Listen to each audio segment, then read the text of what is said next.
Assalamualaikum warahmatullahi wabarakatuh. Perkenalkan, nama saya Irfan Nur Hakim, NIM C1BNL2129. Akan membacakan materi tentang persamaan dasar akuntansi dan perusahaan jasa.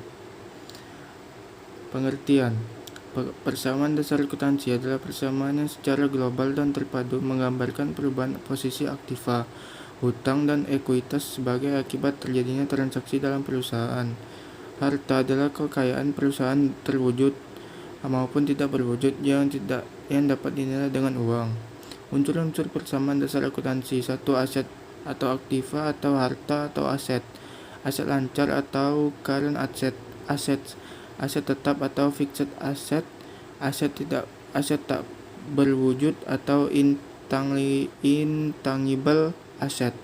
Investasi jangka panjang atau long term investment. Aset lancar lain-lain atau other asset. 2. Liabilitas atau hutang atau kewajiban atau liabilities. 1. Liabilitas jangka pendek atau short term liability. 2. Liabilitas jangka panjang atau long term liability. 3. Ekuitas atau equity. 1. Pendapatan. 2. Beban. 3. prive. Bentuk persamaan dasar akuntansi. 1. Keseimbangan antara harta dan modal. Keseimbangan atau kesamaan biasanya dinyatakan dalam suatu persamaan, yaitu persamaan akuntansi.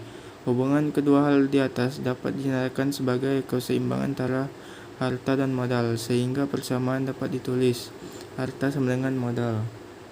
2. Harta sama dengan utang ditambah modal harta perusahaan yang digunakan sebagai sumber pembelanjaan. Dalam kegiatan diperoleh melalui dua sumber, yaitu dari pemilik dan kreditur. Sumber pembelanjaan dari pemilik disebut ekuitas, sedangkan sumber pembelanjaan yang diperoleh dari kreditur bagi pemilik akan menjadi suatu kewajiban untuk mengembalikan. Hal ini disebut sebagai kewajiban atau utang, sehingga persamaannya dapat ditulis harta sama dengan utang ditambah modal. Pengaruh transaksi terhadap pencatatan persamaan dasar akuntansi.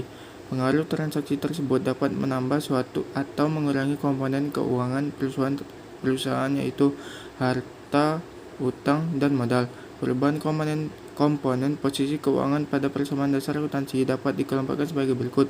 1. Setiap transaksi dapat dipengaruhi harta yang terjadi akibat perubahan harta yang diikuti dengan perubahan harta yang lain dalam jumlah yang sama.